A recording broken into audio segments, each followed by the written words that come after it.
ni insya-Allah. Kalau tak apa faham, angguk aja. Okey. Ibu-ibu, ayah-ayah yang dirahmati Allah, kita sangat bertuah kerana kita dianugerahkan dengan satu tempat yang namanya masjid. Yang kalau kita ingat sejarah ketika permulaan Islam pada zaman Rasulullah, mereka diberi peluang untuk beriman, mereka diberi peluang untuk Islam. Allah bagi hidayah, Allah bagi taufik, dan mereka bersemangat untuk nak baca Quran, mereka semangat nak solat berjamaah. Tetapi mereka tak boleh nak dapat, mereka tak mampu untuk buat benda tu ketika mereka berada di Mekah sebelum hijrah. Akhirnya mereka terpaksa berkumpul di sebuah rumah sahabat yang namanya Arqam bin Abi Alqam. Bukan Al-Arqam, yang tu lain, itu dah dimansuhkan, dah diharamkan di Malaysia. Ada orang Arqam sini? Tak ada, okey. Kerana ada beberapa masalah pada gerakan Arqam itu, maka terpaksa diharamkan di Malaysia. Mereka hebat, para sahabat bersemangat untuk beribadat, tapi mereka tak ada tempat untuk berkumpul. Melainkan di rumah sahabat itu pun terpaksa sembunyi-sembunyi, terpaksa secara rahsia. Kalau beriman, kadang-kadang tak boleh nak mengaku beriman, apatah lagi nak semayang, nak tunjuk semayang, tak boleh. Apatah lagi nak ceramah, tak boleh. Itu di awal permulaan Islam. Allah beri mereka rasa untuk beribadat, tapi Allah susahkan sikit mereka sebelum berlakunya hijrah. Selepas berlakunya peristiwa hijrah, dalam perjalanan Rasulullah sallallahu alaihi wasallam, dalam perjalanan yang panjang, Nabi dengan Sayyidina Abu Bakar As-Siddiq terpaksa bersembunyi di Gua Sur. Dalam perjalanan ke Madinah, singgah pula ke sebuah tempat sebelum memasuki kota Madinah yang namanya pada hari namanya Quba. Nabi mengasaskan sebuah tempat, Nabi pacak batang tamar, Nabi letak pelepah-pelepah daun-daun pokok tamar, diasaskan pembinaan sebuah masjid. Nabi tak bina masjid, Nabi mengasaskan. Sebab apa? Sebab Nabi tahu bahawa kita kena ada satu tempat untuk mengumpulkan manusia. Apatah lagi bila mana tibanya Rasulullah di Madinah Al-Munawwarah, semua sahabat offer, ya Rasulullah, singgahlah rumah saya, singgahlah rumah saya. Saya dah sediakan bilik dekat Nabi. Nabi kata, di mana unta saya berhenti, di situlah saya akan tinggal. Unta Nabi pun berjalan-berjalan, berhenti dah di sebuah rumah sahabat yang namanya Abu Ayyub Al-Ansari. Makam Abu Ayyub dekat Istanbul, dekat Turki sekarang ni. Seorang sahabat Nabi duduk di rumah tu. Nabi pun duduk dekat rumah sahabat tu. Tak lama lepas tu, Nabi nampak ada sebidang tanah depan rumah Abu Ayyub Al-Ansari dimiliki oleh anak yatim. Maka Nabi offer para sahabat, apa kata kita beli tanah ni dan kita bina masjid. Hari ini tersergam Masjid An-Nabawi di Madinah Al-Munawwarah. Kenapa Nabi, bila mana Nabi sallallahu alaihi wasallam pergi ke mana-mana, Nabi akan cari, Nabi akan plan untuk buat satu center, tempat kumpul community yang tujuannya bukan semata-mata untuk ibadat, tetapi untuk kesatuan umat yang namanya masjid. Maka kita pada hari ini sangat bertuah kerana kita dipilih oleh Allah untuk beribadat. Kita ada rasa nak semayang, ada rasa nak datang kelas pengajian, ada rasa nak buat baik, nak sedekah, macam-macam kebaikan kita nak buat. Dan Allah bantu kita dengan Allah permudahkan kita adanya binaan-binaan rumah Allah macam ni untuk membantu dan memudahkan lagi kita untuk buat apa yang kita nak buat tadi. Contoh yang nak semayang, di rumah dia boleh juga semayang. Tapi bila dia datang masjid, semangat dia lebih lain. Dia dapat fasiliti yang baik, ada aircon, imam pula baca sedap. Dia duduk lepak, nampak orang sembahyang, tak boleh jadi ni, dia pun sembahyang juga. Maka membantu dia untuk tambah lagi ibadat. Dia cadang datang sini nak sembahyang fardu je, tak plan pun nak sembahyang sunat. Tapi tengok semua orang lain sembahyang sunat, kau orang kata pula dia pun sembahyang juga. Sekurang-kurangnya biarlah, sebab dia buatkan orang pun, tapi benda tu akan merangsang dia untuk buat.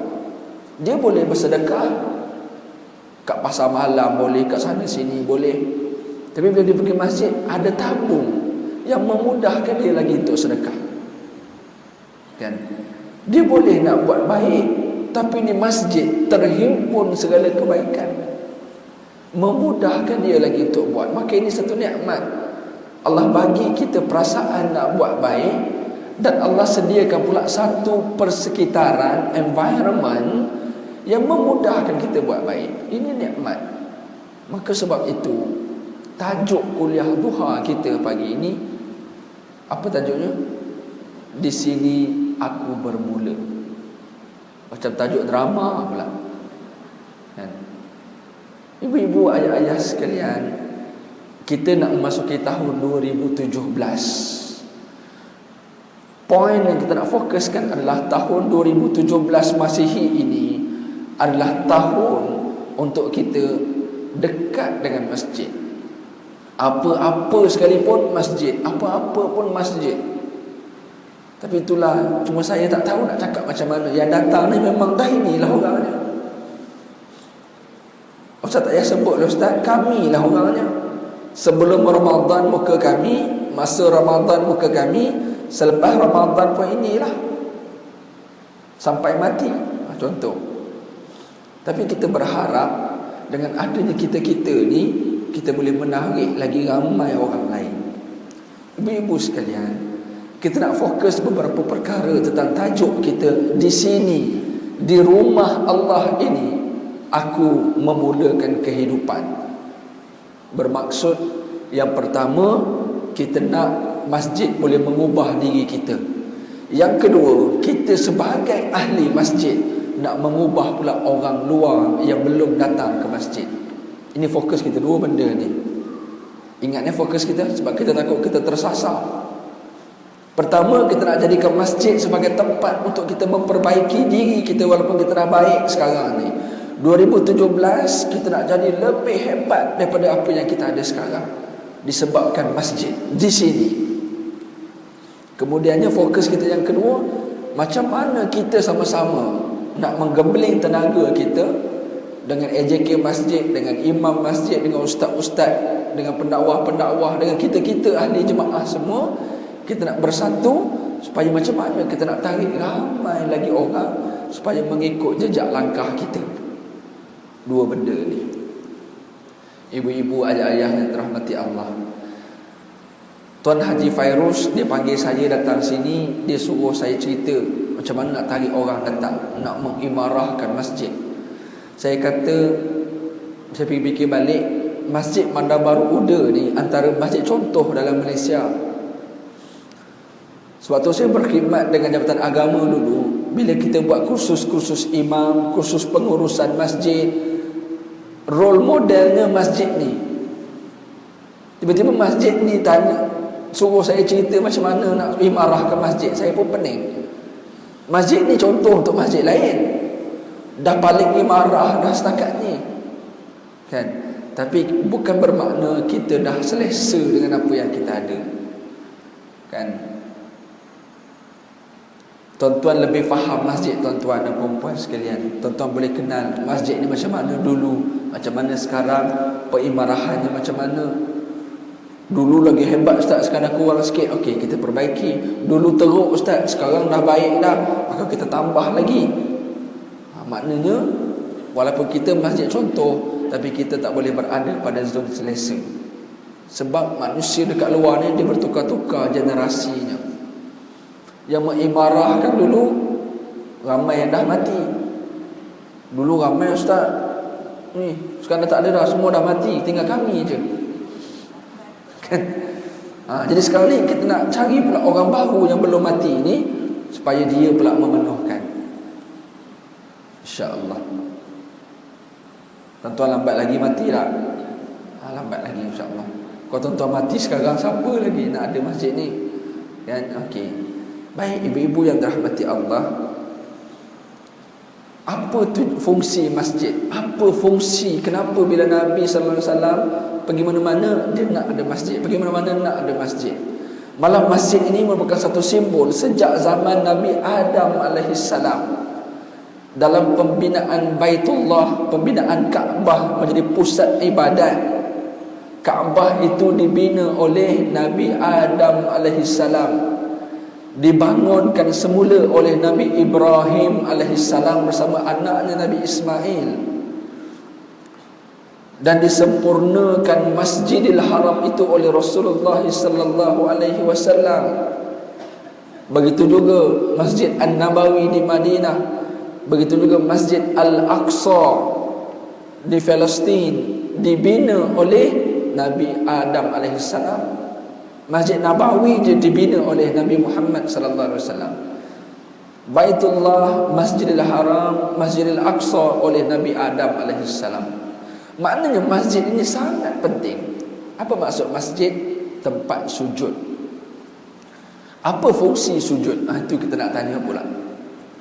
Kenapa Allah buat dalam hidup ni kita ada masa kita kena rendahkan diri kita? Dan tempat yang paling rendah adalah ketika sujud. Kenapa Allah buat macam tu? Mesti ada sebab. Kita tak akan mampu untuk sujud depan manusia. Ada tak kita boleh sujud depan orang? Tambah pula kalau kita berjawatan besar, kekayaan, kemewahan yang kita ada, rasa-rasa sebagai manusia kita boleh tak nak sujud depan orang? Kita tak akan mampu. Kita akan rasa macam tak layak kita nak buat. Kita rasa kita lebih bagus daripada orang tu. Tetapi satu-satunya yang kita rasa untuk sujud adalah di hadapan Allah. Dan kita mampu untuk buat benda tu dengan mudah di masjid atau di mana-mana tempat sujud yang lain, khususnya di masjid. Sebab apa? Dengan sujud itulah sebenarnya memberikan ketenangan kepada kita. Sujud. Sebab dalam setengah kajian-kajian perubatan moden, fungsi sujud itu adalah untuk menyampaikan darah ke otak. Dan ada kajian yang kata dekat otak itu ada satu kawasan yang kosong, yang berlubang, yang dia susah untuk dimasuki darah, melainkan ketika orang merendahkan kepalanya, iaitu ketika sujud. Dan ada dibuat dalam satu kajian dalam sebuah buku Sains Solat oleh Dr. Fatimah di Universiti Malaya. Dia buat kajian dengan alat-alat saintifik, dengan segala wire dan sebagainya, dipakaikan kepada orang yang solat. Dan dibuat satu kajian apa graf yang berlaku kepada orang yang berdiri, orang yang berlari, orang yang duduk, orang yang sujud. Dia ada graf, wire tu sambung ke komputer. Maka dia tengok kacaunya orang bila mana berdiri, bila mana begini-begini, tapi bila mana sujud dia nampak stabil gelombangnya. Maka tuan-tuan dan puan-puan sekalian, fungsi tempat sujud itu adalah mententeramkan. Masjid fungsinya adalah untuk memberikan kedamaian, ketenangan, ketenteraman, kebahagiaan. Fungsi tempat sujud, fungsi masjid. Itu secara asasnya. Maka bila kita tahu tempat ni adalah tempat berikan ketenangan, jadi kita pun fikir, betul ke bila mana kita sampai masjid kita tenang? Itu soalannya. Maka daripada situ mesti ada sebab macam mana untuk dapatkan ketenangan di masjid. Pertama, individu tu sendiri, dia mesti pergi dengan hati yang bersih. Sebab ada orang boleh dengar ni tiba-tiba macam slow sikit. Dengar tak? Kalau tak dengar pendek umur, dengar, okey. Kan? Sebab ada orang dia pergi masjid bukan dengan hati yang bersih. Dia pergi sebab kerjanya nak komplain je. Dia tak suka dengan AJK tu sebab dia pernah kena buang. Jadi dia pergi, dia nak cari salah AJK. Dia pergi nak cari salah imam. Ada orang macam tu. Maka dia takkan tenang. Dia datang tu dia nampak silap je. Bilal terlambat azan seminit, dia reportnya. Orang macam ni tak tenang. Datang masjid sibuk tengok tanda, sibuk tengok. Dia nak tengok tok siap buat kerja ke tak. Dia datang dengan hati yang sesuatu, mencari salah. Dia takkan tenang.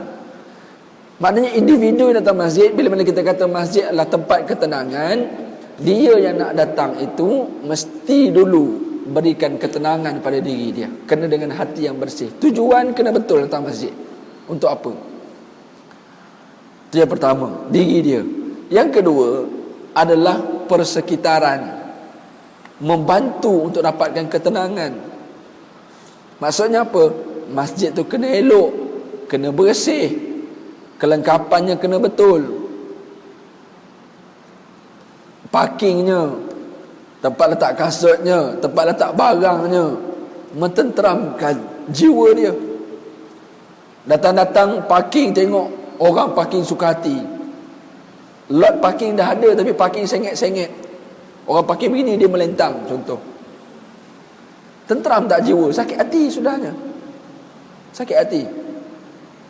Sedangkan dia datang nak tenteram. Datang sembahyang Jumaat, berapa ramai orang parking suka hati depan pagar masjid. Orang nak keluar pun susah. Sebab yang datang tu suka hati. Dia fikir dia terlupa orang lain. Maka tak tenteram juga. Maka fasiliti persekitaran ni memberikan peranan juga untuk berikan ketenteraman. Dia nak sembahyang, sound system pula problem, tak tenteram juga. Baru nak baca bismillah, dah bergema pula. Tu yang malas orang nak datang masjid tu. Ramai orang suka pergi konsert sebab sound systemnya ratus ribu. Kan, orang suara serak macam ni pun sedap suaranya kalau dekat konsert. Tapi kalau kat sini suara macam nak mati. Contoh kan, macam-macam lah kan, persekitarannya, kain telekongnya. Dia datang tak ada telekong, datang ada, alhamdulillah ada kain telekong, boleh semayang. Tapi betik lalat kain telekong, dah tak tenteram juga, sakit hati juga. Maknanya semua benda ni memberi pengaruh. Satu, dia kena bersih, datang memang nak jumpa Allah, datang memang nak solat. Sebab dekat rumah tak khusyuk sangat, dia pun datang dengan hati yang bersih. Tiba-tiba datang, dah tak suka itu, tak suka ini. Persekitaran tidak membantu dia. Persekitaran ya? Jadi ini fokus kita. Oleh yang demikian, sebab itu bila kita refer dalam satu ayat, kenapa perlu kita pergi ke masjid, kenapa perlu kita mengimarahkan masjid, dia tak boleh tidak, dia mesti datang dengan dua perkara tadi. Kerana kita, kerana individu dan juga kerana persekitarannya. Individu ni termasuk kita sebagai jemaah, individu AJK, individu imam, Bilal, tok siap, pegawai-pegawai masjid, sampailah kepada pekebun-pekebun masjid, individu yang mengurus masjid, individu penceramah, individu jemaah, individu. Yang kedua adalah peralatan persekitaran, fasiliti, kelengkapan, kemudahan. Tuan-tuan dan puan-puan, ibu-ibu, ayah-ayah sekalian, maka bila kita nak kata macam mana supaya saya boleh menarik minat datang masjid, dia mesti dua sebab ni.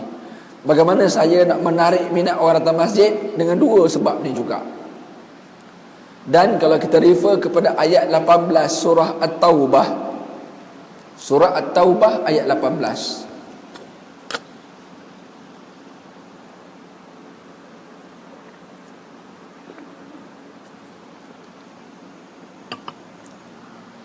Allah menyatakan, auzubillahi minasyaitanir rajim, innama ya'muru masajidallah man amana billahi wal yaumil akhir wa iqamis salah wa ataz zakah wa lam yakhsha illallah fa asa ulaika ay yakunu minal muhtadin. Fa asa ulaika ay yakunu minal muhtadin. Ada 5 perkara Allah kata. Ada 5 perkara. Allah kata hanya sesungguhnya orang-orang yang layak ataupun orang-orang yang boleh dan mampu untuk memakmurkan masjid Allah, untuk datang, untuk mengimarahkan, untuk memeriahkan masjid ini, ada 5 generasi, 5 elemen. Yang pertama, man amana billah wal yaumil akhir. Dia beriman kepada Allah dan beriman kepada hari akhirat. Beriman kepada Allah, beriman kepada hari akhirat.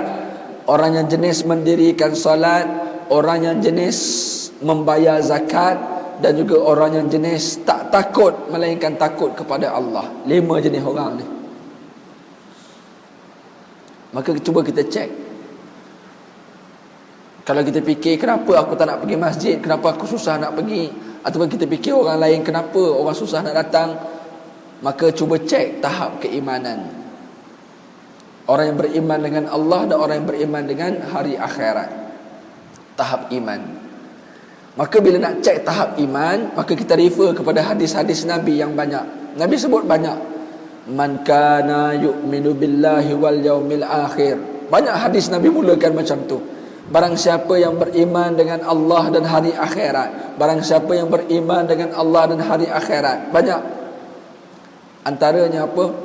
Ciri-ciri keimanan tu, iaitu antaranya man kana yu'minu billahi yaumil akhir falyukrim jarah fala yu'zi jarah falyukrim dhaifah falyakul khaira aw liyasmut. Banyak hadis cerita pasal cara untuk menyempurnakan iman kepada Allah dan hari akhirat. Antaranya buat baik dengan tetamu, melayan tetamu, memuliakan tetamu, jangan menyakiti jiran, bercakap benda yang baik-baik. Kalau tak boleh cakap baik, senyap. Ini semua kategori manusia yang menjaga iman. Maknanya orang yang jenis-jenis baik macam ni, memang orang macam ni memang mudah untuk datang masjid. Tapi kalau jenis orang yang dengan jiran pun susah, dengan tetamu pun tak suka orang datang rumah, bercakap benda buruk-buruk, kan, buat jahat banyak, orang macam ni dia susah nak datang masjid. Boleh nampak tak tu? Maknanya orang yang mudah memang boleh datang, tapi dia akan datang tiba-tiba. Sekali-sekala datanglah, sembahyang Jumaat datang, Hari Raya datang, Isra Mi'raj datang, time kahwin datang, kematian datang, macam tu je lah.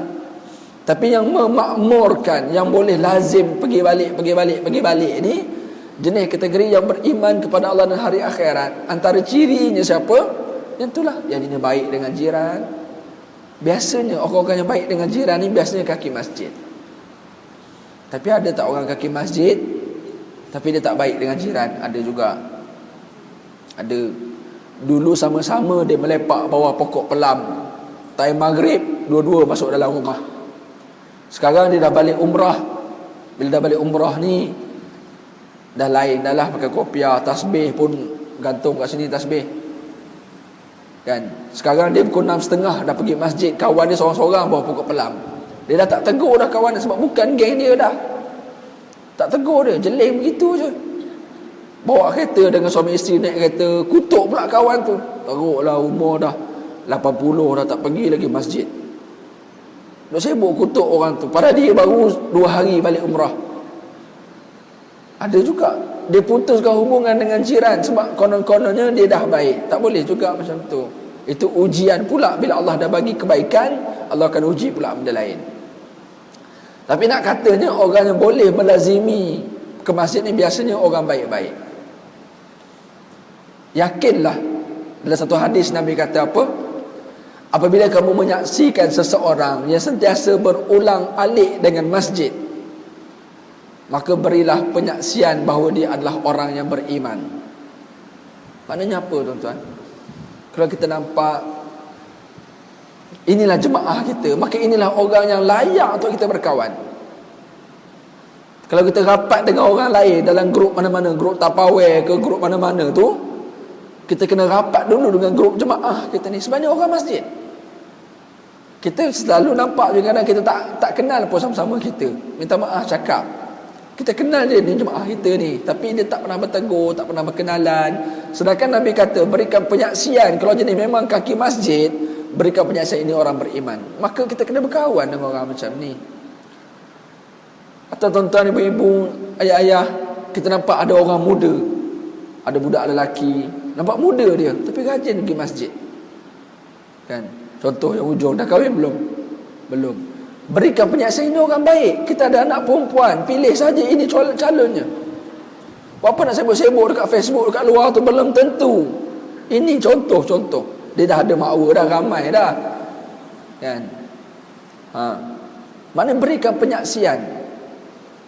Tengok kerja pun dah okey, dah stabil apa semua. Tengok pula kaki masjid, jumpa family dia, dah mudah, senang. Kan?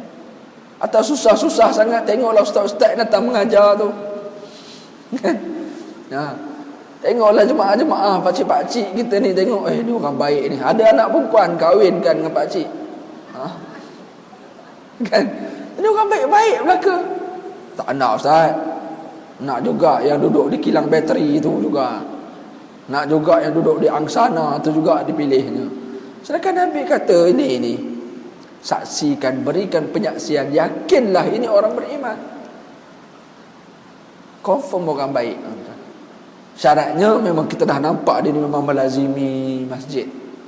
Okay, ibu-ibu yang dirahmati Allah, ya ayah sekalian, Nabi kata, Allah sebut dalam surah At-Taubah tadi, orang yang boleh makmurkan masjid Allah ni memang kategori orang beriman. Dan kita refer baliklah rukun iman. Apa dia? Percaya kepada Allah, percaya kepada malaikat, percaya kepada Rasul, lagi percaya kepada Alkitab, Al-Quran dan juga kitab-kitab terdahulu. Yang kelima, percaya kepada hari akhirat. Yang keenam, percaya kepada qada dan qadar. Susah juga nak sebut rukun iman tu kan. Kadang-kadang masa nak akad nikah, Tok Kadi mengada-ngada rukun Islam, sebut rukun iman, tak payahlah macam tu, kesian pengantin. Dia dalam berterkolok dengan keris apa semua, panik. Tak itu dia nak tanya soalan, janganlah action sangat. Tentang dia jadi Tok Kadi. Cuba tanya dia time tu, belum tentu dia boleh jawab. Bahawa orang nak menikah ni bukan senang kan. Nervous. So istighfar pun payah. Istighfar, Astaghfirullah, pendeknya.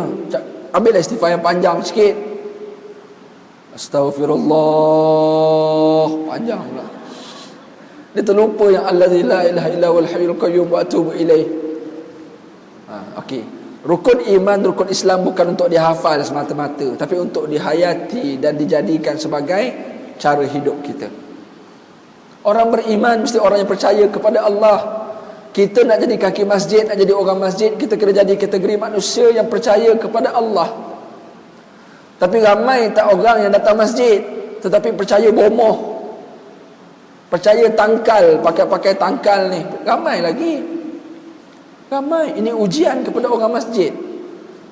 Nabi sebut dalam satu hadis, Nabi kata, man atakahinan fasaddiquhu bima yaqul lam tuqbal salatahu arba'ina yauman. Nabi kata, siapa yang pergi jumpa tok-tok bomo yang jenis tilik-tilik ni, boleh meramalkan benda-benda yang gaib, yang kadang-kadang kita pergi jumpa, kita tak sempat nak cakap lagi sakit apa, dia kata tak apa, saya dah tahu. Amboi. Kadang kita orang macam tu yang kita seronok tu. Dia pun sebut satu-satu, betul. Kan? Sedangkan kita tak tahu macam mana cara dia nak tahu tu. Dia dah ada ramai dia punya kaki-kaki tu sampaikan berita dekat dia. Macam-macam orang boleh tipu hari ni. Kan? Kalau nak cerita bab tu banyak lah pula. Kita jenis sakit, orang masjid kan ramai sakit. Macam-macam, gout, ada kecil manis, ada jantung, ada komen-komen pun sakit jiwa lah. Kan?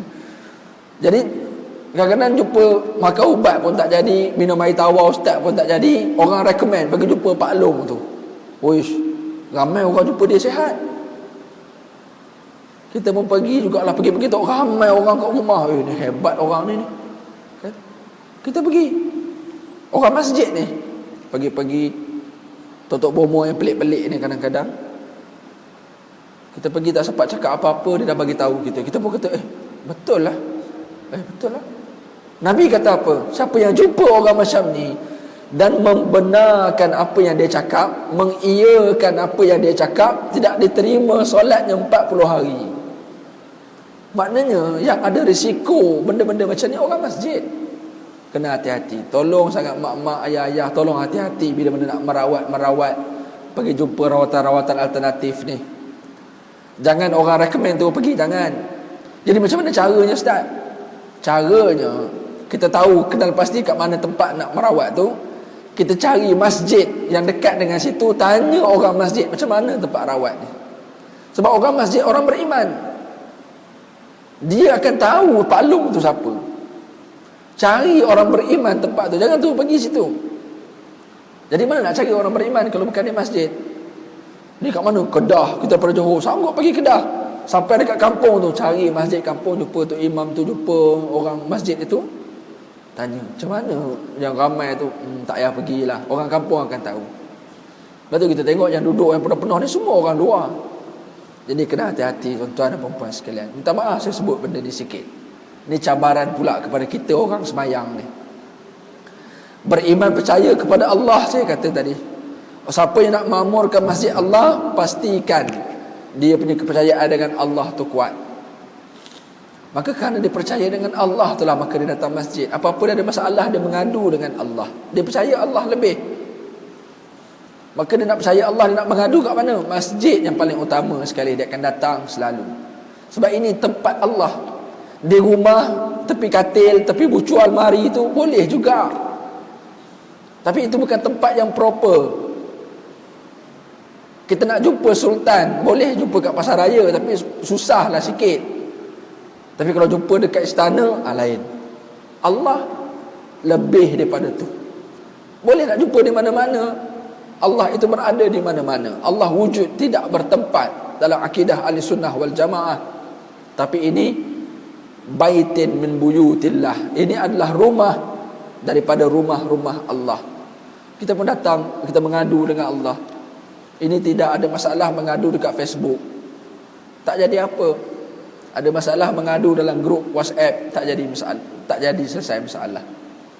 Jadi kalau kita nak jadi orang yang memakmurkan masjid Allah, tinggikan keimanan kita kepada Allah dan juga hari akhirat.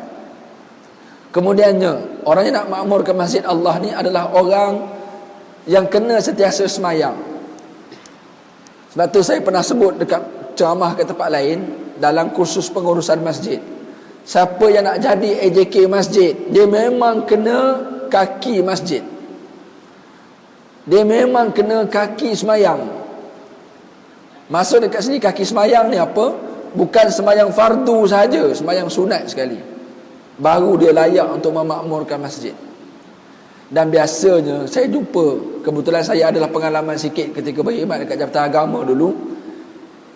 Di bahagian pengurusan karyah ni, maksudnya pengurusan masjid-masjid seluruh wilayah persekutuan termasuk Labuan. Mana kita tahulah perangai-perangai AJK tu macam mana. Masjid yang stabil, jemaah yang committed dengan imam okey, dengan bilal okey, AJK okey, semua ni kebanyakannya adalah pengurusan yang kaki masjid, pengurusan yang rajin semayang. Jemaah akan okey, masjid jadi imarah, program okey, sumbangan senang. Sebab apa? Sebab pengurusan yang kaki masjid.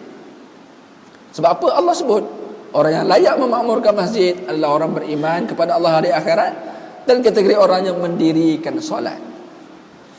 Jadi sebab itu dalam mesyuarat agung nak pemilihan AJK, kenal pasti AJK yang dicalonkan itu memang jenis orang kuat semayang dan memang jenis orang yang datang masjid. InsyaAllah makmur masjid. Habis tu Ustaz, kalau macam tu maknanya nak bagi ramai orang datang masjid antaranya sebab pengurusan. Ya, jawapannya. Dan saya jumpa banyak kes jemaah lari bila mana AJK yang tak betul. AJK masjid kita macam okey ke? Tak berani nak cakap, takut kena buang daerah kalau cakap, ya? Pandai-pandailah kita selesaikan. Kalau ada apa-apa yang kita tak setuju, selesaikan mengikut saluran yang betul. Bukan komplain saja tak, tapi bantu. Jangan sekejapnya komplain, kena bantu, kena guide, tolong menolong. Ini tak, semua serah ke AJK. Nampak kotor kat luar, cari salah AJK. Mana duit tabung kita?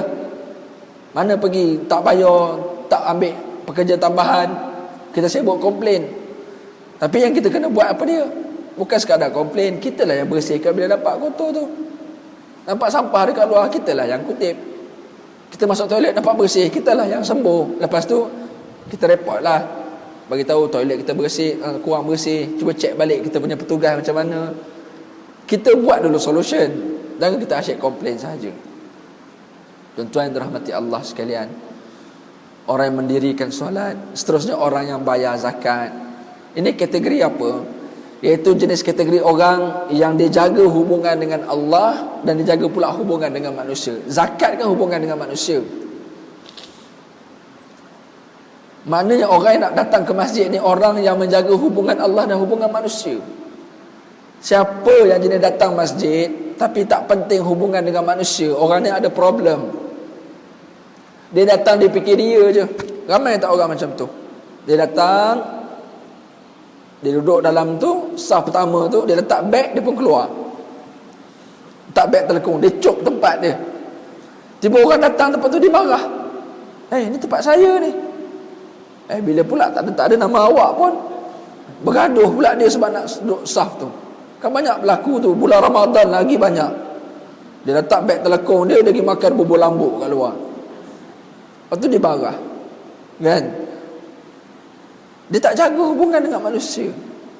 Berapa ramai orang yang datang masjid, badannya berbau.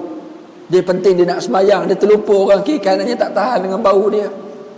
Sebab itu Nabi larang barang siapa yang makan bawang, barang siapa yang makan benda-benda yang berbau, Nabi kata fala yuqarribu masjidina, jangan hampiri masjid kami.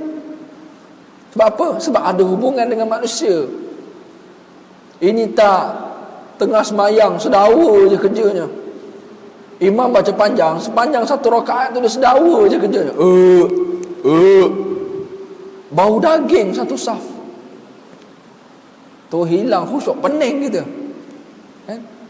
Ramai orang tak nak jaga hubungan dia dengan manusia. Dia sibuk jaga hubungan dengan Allah.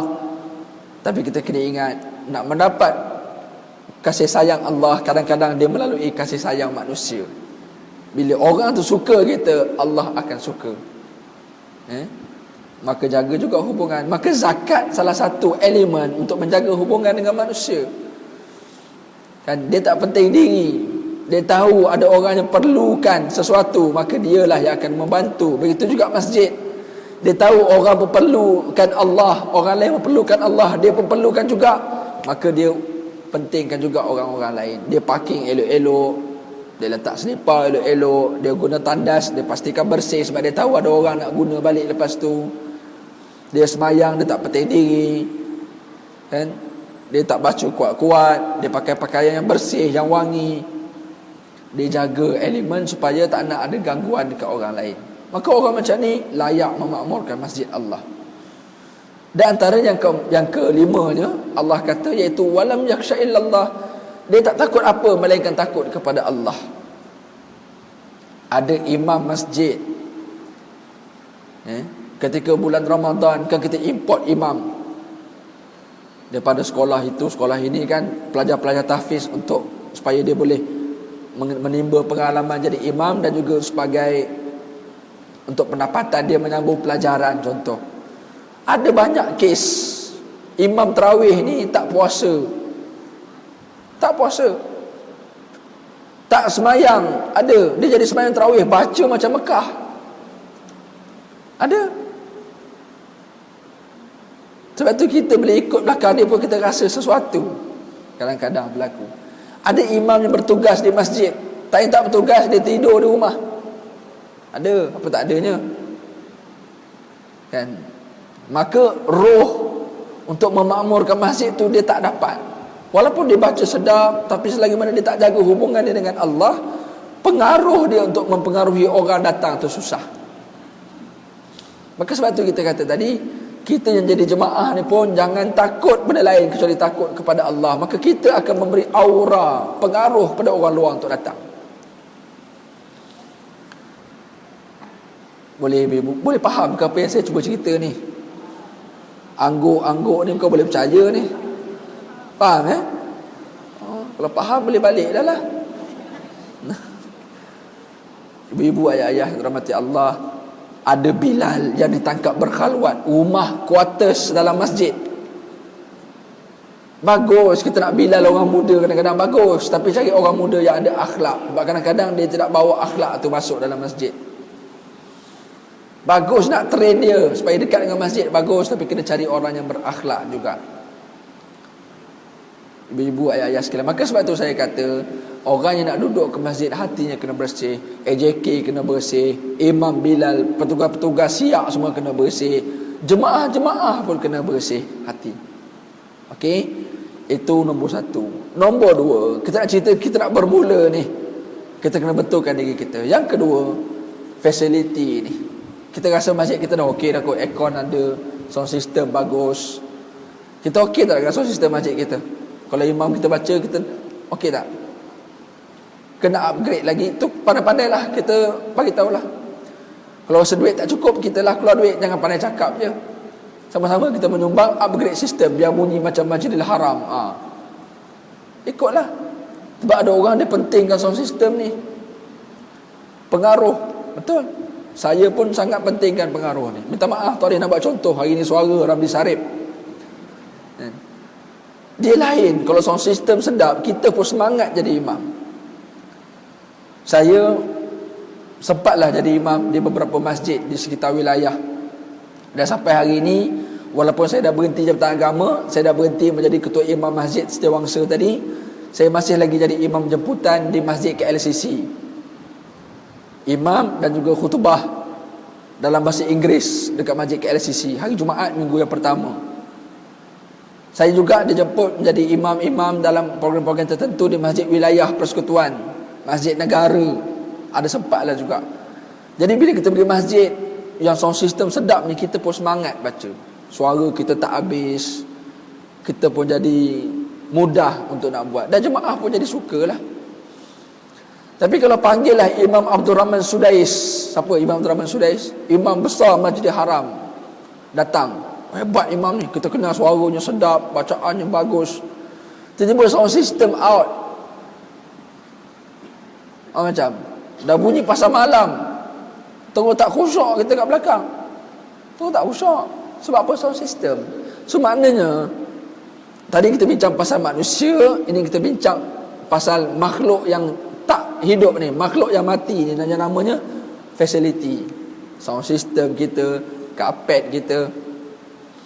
Memang kos nak vacuum karpet ataupun nak cuci karpet ni besar. Tapi kita ada banyak kontraktor-kontraktor pembersihan yang kita boleh hantar surat kepada kontraktor pembersihan yang buat cleaning service. Cek je dekat Johor, syarikat cleaning service Johor, keluar banyak list. Hantar surat, kita nak buat program amal, boleh tak sponsor untuk cuci karpet masjid? Dia bawa lah vacuum dia tu, dengan ada serbuk jagung dia tu, wangi karpet, free of charge kadang-kadang. Kita ada telekong-telekong banyak, kita attach dengan kedai Dobi. Kami ada telekong masjid ni, boleh tak setiap seminggu sekali awak tolong cuci dengan. Kita boleh buat benda tu, cuma kita yang tak nak buat. Imam-imam masjid contoh, dia akan semangat kalau jemaah-jemaah bagi dia benefit. Itu normal sebagai manusia. Berikan dia, pakaikan dia jubah yang elok-elok, berikan dia sound system yang bagus, supaya dia rasa dia tu dihargai dan dia bersemangat untuk buat kerja. Kenapa kerajaan Osmaniyah menang? Apa yang Sultan Muhammad bin Murad Al-Fatih buat kepada pendakwah-pendakwah, kepada ustaz-ustaz dia? Dan kenapa dia menang? Sebab dia sangat baik dengan ulama' tok gurunya yang namanya Aga Syamsuddin tu. Kalau tengok dalam gambar poster peperangan pembukaan kota Konstantinopel, Sultan Muhammad bin Murad atas kuda, sebelah dia Aga Syamsuddin, seorang ulama besar Turki dengan dia. Kenapa tentera dia boleh hebat? Yang Nabi kata yang akan membuka Konstantinopel adalah sebaik-baik pemimpin dan tenteranya adalah sebaik-baik tentera. Kenapa mereka menjadi hebat? Sebab mereka memberikan hak yang sepatutnya kepada yang sepatutnya. Antaranya kepada golongan ulama-ulama, imam-imam kita. Kadang-kadang jemaah datang tengok laih je imam, tahu tak laih? Lekeh je nampak. Kan? Kita sponsor dia beli jubah yang harga RM3,000. Ni jubah RM30, poket pun RM1. Jangan, bagi yang elok-elok. Sound system upgrade. Ni saya tengok ada masjid, dia sibuk buat fasiliti luar ni. Meja pingpong, dart, ada playground dekat luar, sound system out. Sedangkan ini yang penting, bukan yang itu. Ada masjid buat kolam renang, bukan kolam renang, kolah wuduk, tapi budak buat berenang dalam tu. Panjang kolahnya. Kan? Baguslah ada kolah tu. Tapi ada benda yang lebih penting. Maka fasiliti sangat penting. Sangat penting. Jemaah tengok imam smart. Lain, benda tu memberi pengaruh. Beza tuan-tuan, beza. Sebab kita ni terikat dengan psikologi, mindset kita. Maka fasiliti juga begitulah ibu-ibu. Siapa-siapa yang ada kepakaran dekat sini, yang ada syarikat dobi, yang ada itu, gunakan kepakaran kita. Sebab itu pentingnya ada jamaah yang akan menguatkan kita salah satunya.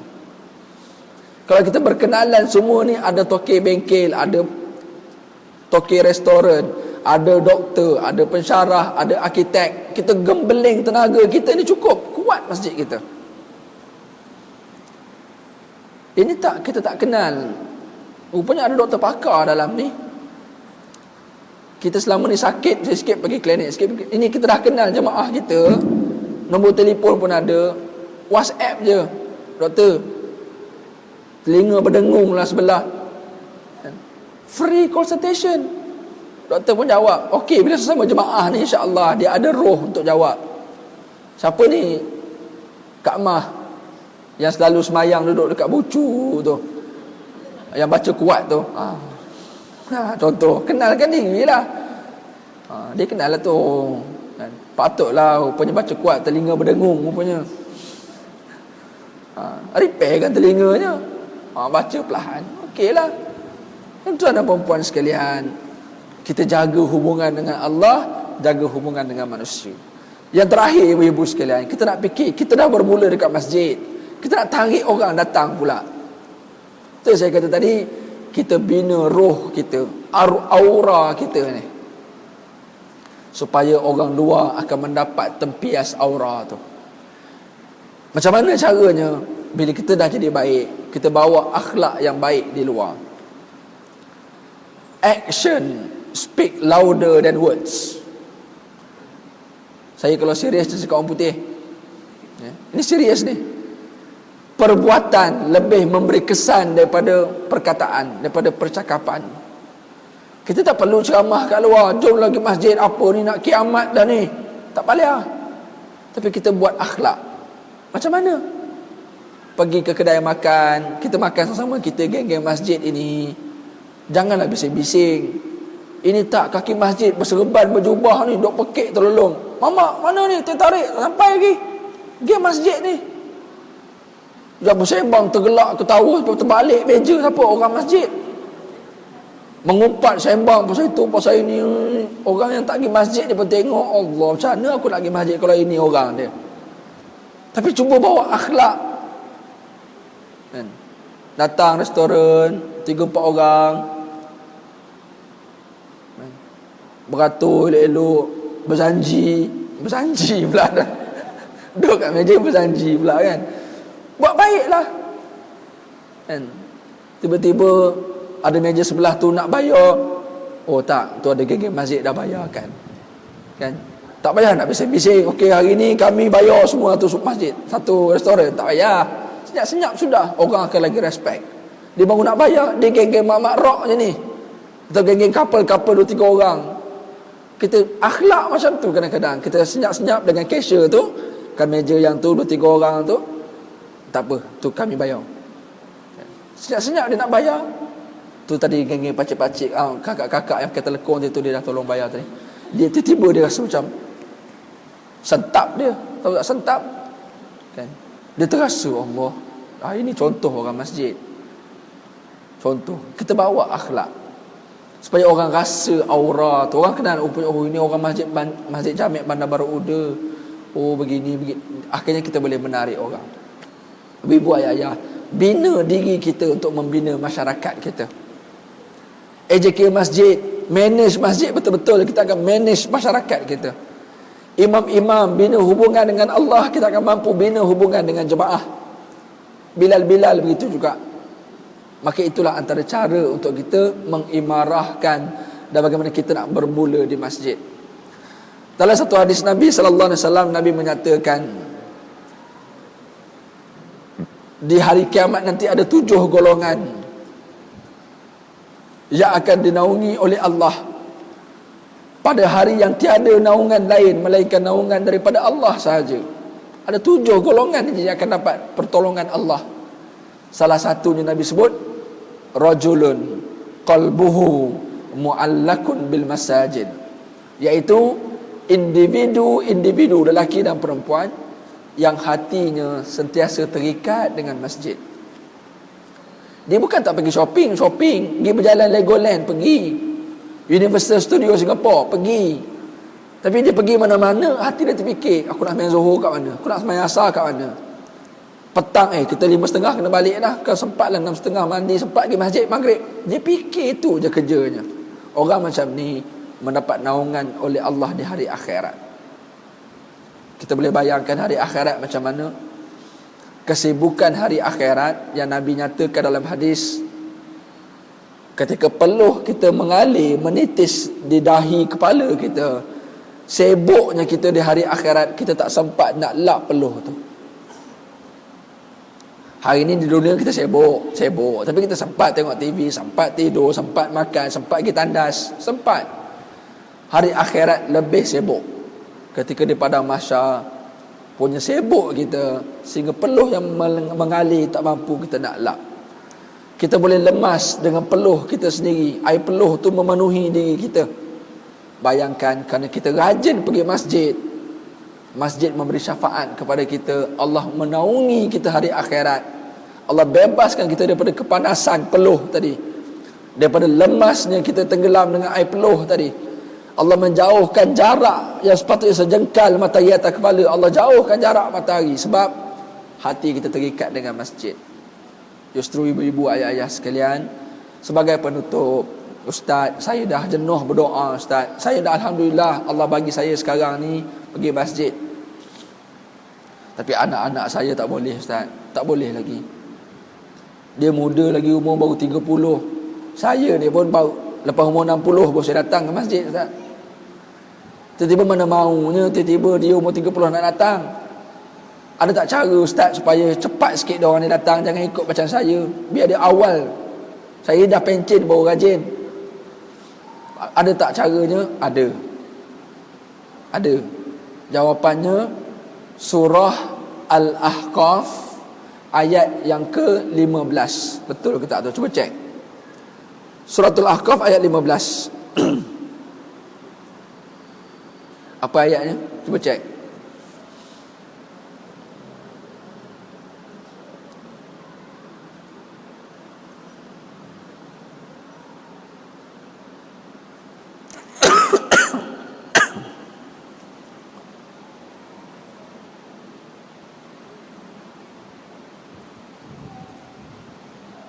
Betul.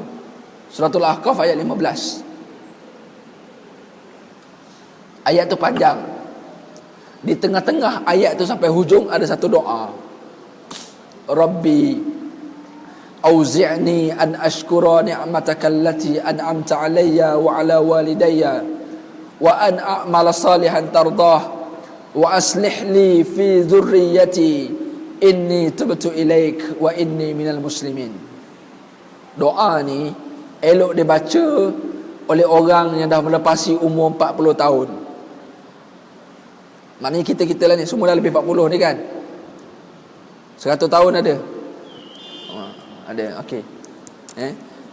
Kebanyakan yang jadi orang baik-baik ni biasanya selepas meningkat usia. Itu normal, itu fitrah. Ada orang baik awal ada. Tapi Allah jadikan fitrah manusia selepas 40 tahun, selepas melepasi separuh umur, dia akan jadi orang baik. Sebab Allah tambah umur dia, antara hadis Nabi sebut, Allah tambah umur sebab Allah nak ampun dosa dan Allah nak beri kebaikan kepada dia. Sebab tu orang bila dia semakin berusia dia akan jadi baik. Tapi ada juga yang umur 80 tahun masih belum tutup aurat, ada. Masih menyanyi, ramai. Kan? Otai masih berbisa tu, contoh. Ke otai masih berdosa. Ayat yang ke-15 ada satu doa yang diamalkan oleh orang-orang yang dah meningkat usia. Dia kata apa? Ya Allah, Rabbi auzi'ni, ya Allah ilhamkan aku supaya aku boleh bersyukur banyak dengan nikmat yang kau berikan kepada aku dan kepada mak ayah aku. Kita dah bila dah melepasi separuh umur ni, kita kena rasa aku kena banyak bersyukur sebab banyak dah aku dapat dalam hidup ni. Kita jangan fikir apa kita yang belum dapat. Bila umur kita dah 40, 50, 60, banding dengan orang lain, lagi banyak nikmat kita dapat daripada orang lain. Orang yang nak bersyukur ni, dia kena rasa, dia kena tahu, dia kena sedar apa yang dia dapat. Bukan sedar apa yang dia belum dapat, orang tu takkan bersyukur. Dia asyik rasa tak cukup. Tapi kalau dia sedar apa yang dia dapat, dia akan jadi orang syukur. Maka ya Allah, sekarang ni aku dah umur berapa ni, ya Allah jadikan aku orang yang sentiasa bersyukur dengan nikmat yang kau beri. Yang kedua dia minta, wa an a'mala salihan tardah, ya Allah jadikan aku pula, ilhamkan aku supaya aku boleh menjadi hamba-Mu yang boleh buat amal soleh yang kau redai. Lepas tu ramai orang bila dia dah meningkat usia, dia banyak benda baik dia boleh buat. Baca Quran rajin, mata dah tak nampak. Dulu zaman terang tak boleh nak buat, dia tak ada kekuatan tu. Tapi bila dah meningkat usia, rajin semayang, kesihatan dah kurang, tapi sembahyang sunat rajin, malam-malam boleh bangun. Dulu zaman sihat susah nak buat. Maka ini wa an a'mala salihan tardah, Allah dorong kita, Allah bantu kita untuk mudah banyak buat amal soleh. Wa an a'mala salihan tardah. Kemudian yang ketiga kita akan minta, wa aslih li fi zurriyyati, ya Allah perbaikilah aku, berikanlah kebaikan kepada aku dengan Engkau berikan juga kebaikan kepada zuriat keturunan aku. Kita hari ni dah boleh buat baik, anak-anak kita belum boleh lagi sebab dia belum boleh fikir macam kita. Kita baca doa ni, wa aslih li fi zurriyyati, ya Allah bagilah dia rasa macam mana aku rasa sekarang. Rasa mudah nak buat baik, rasa mudah nak bersyukur, rasa mudah datang masjid, rasa mudah nak tutup aurat. Anak-anak tu akan rasa benda tu melalui doa. Doa kan senjata. Doa silahul mukmin. Kita didik dia betul-betul, doakan dia, insya-Allah anak tu rajin untuk ikut kita, insya-Allah. Inni tubtu ilaik. Di hujung doa tu kita kata, ya Allah aku bertaubat kembali kepadamu dan aku mengaku aku di kalangan orang yang tunduk, yang patuh kepadamu. Justru tuan-tuan dan puan sekalian, kita usahalah untuk perbaiki diri kita. Kita usahalah untuk menambah, menaik taraf semua fasiliti yang ada dekat masjid kita, supaya kita rasa semangat, tertarik dengan masjid, dan kita boleh menarik pula orang lain datang ke masjid. Yang kedua, jangan lupa doakan. Kita doa supaya kita istiqamah, doa family kita, doa orang luar yang belum datang lagi, supaya kita sama-sama boleh berhimpun di rumah Allah ini, insya-Allah. Boleh tuan-tuan? Itu kuliah duha kita pada pagi ini.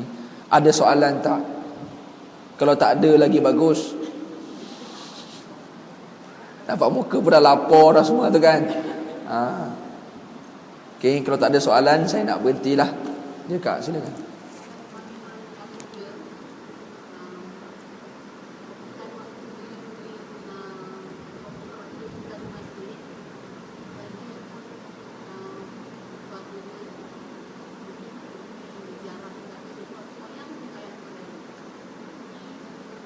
Tak apa ke macam mana? Yelah, kadang-kadang imam-imam bila mana time bertugas dia ada, time tak bertugas dia tak ada. Bukan berarti dia tidur. Sebab dia pun ada banyak kerja lain, dia pun ada kehidupan. Dia pun perlu untuk pergi shopping, dia pun perlu untuk pergi ziarah orang, perlu pergi kenduri dan sebagainya. Maknanya bila dia tak ada, jangan kita nak dia sepanjang 5 waktu ada semayang belakang ni. Dia tu manusia, bukan robot. Tapi ada jemaah dia tak fikir benda tu. Dia nak Imam Bilal 5 waktu kena ada sini. Ingat apa? Bagi gaji 1,500. Kan? Orang tu perlu kerja, orang tu perlu ada family dan sebagainya. Maka kena faham konsep kehidupan tu. Normal kalau dia tak ada. Kan? Tapi kalau tak ada pergi merempit, kalau tak ada pergi tidur kat rumah, tu cerita lain. Kereta ada Ustaz, dengar bunyi berdengkur tu, itu lain cerita lah. Mungkin dia tertidur. Tapi kalau hari-hari bunyi berdengkur, something wrong lah. Kan? Tapi kalau sekali-sekala dia tak ada, kita faham dia kerja, kita faham dia kesana kesini, itu normal. Syekh Abdul Rahman Sudais, Imam besar Masjid Haram tu, kita pergi sana buat umrah, nak dengar suara dia, memang takkan dapat-dapat. Dia tu menteri, sibuk. Habis tu tak semayang Ustaz, semayang lah ke tempat lain. Jangan harap lah nak semayang setiasa kat Masjid Haram, tak sempat. Kalau tanya dia, memang dia nak pun, tapi tak boleh lah. Dia tu tahapnya duduk sebelah sultan. Lain. Jadi imam-imam kita pun macam tu jugalah. Hormati mereka, mereka juga ada kehidupan. Sebab tu kalau dia ada rumah, bila dia buat jadual untuk waktu nak berurusan, ikut waktu. Urusan nikah ke apa ke, mereka ada kehidupan. Ini tak, suka hati je nak datang. Tiba-tiba hantar report, imam tak nak bagi kerjasama. Padahal kita dah ada jadual tu. Dan jadual tu dipersetujui oleh Jabatan Agama contohnya. Ini tak. Tapi nak buat macam mana jadi imam? Dia kan malaikat. 2-3 pagi ketuk, orang tu tidur. Nak buat macam mana? Imam. Kan? Tapi bila belajar mengaji, suruh bayar yuran tak nak. Bagi apa? Gula je. Contoh. Kan? Tak bolehlah, berikan hak yang sepatutnya kepada haknya, insya-Allah. Aku qauli hadza wa astaghfirullah. Minta maaf banyak-banyak ibu ayah sekalian. Doakan saya supaya saya bukan sekadar bercakap, saya lah orang pertama yang buat apa yang saya cakap. Doakan.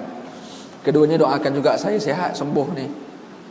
Jadual sangat padat, balik pada umrah 3 hari lepas baru balik umrah ni.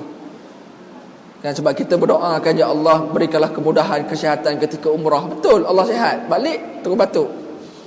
Terlupa nak doa selepas umrah. Balik baru kena serak pula. Doakan supaya cepat balik sembuh ni, insya-Allah. Dan kita juga sama-sama doa sama-sama kita supaya kita dapat berkenalan elok-elok, kita berjemaah elok-elok, kita jaga hubungan sama kita. Kitalah yang akan menjadi saksi antara kita di akhirat. Ketika mana kita sedang bermasalah di hadapan Allah, lalu seorang jemaah ni dia kenal kita, dia kata, ya Allah boleh tak saya nak jadi saksi, saya kenal dia, pernah datang masjid, saya jumpa dia selalu sembahyang kat bucu tu. Ya Allah boleh tak kalau engkau ringankan azab dia sebab dia kaki masjid, ya Allah. Okeylah. Ini kawan-kawan kita ni. Inilah grup kita. Grup WhatsApp tu belum tentu lagi grup yang ni yang betul. InsyaAllah mudah-mudahan. Aku qauli hadza astaghfirullahal azim. Wassalamualaikum warahmatullahi wabarakatuh. A'udzubillahi minasyaitonir rajim. Bismillahirrahmanirrahim. Allahumma 'allimna ma yanfa'una wanfa'na bima 'allamtana. Allahumma zidna ilman nafi'an warzuqna fahma. Allahumma ij'alna minal ladzina yastami'una al-qawla fattabi'una ahsana. Sallallahu ala sayyidina Muhammad wa ala alihi wa sahbihi ajma'in. Walhamdulillahi rabbil alamin. Subhanakallahumma wa bihamdik asyhadu an la ilaha illa anta wa nastaghfiruka wa natubu ilaik. Bismillahirrahmanirrahim. Wal 'asr innal insana lafi khusr illa alladhina amanu wa 'amilus solihati wa tawassaw bil haqqi wa tawassaw bis sabr.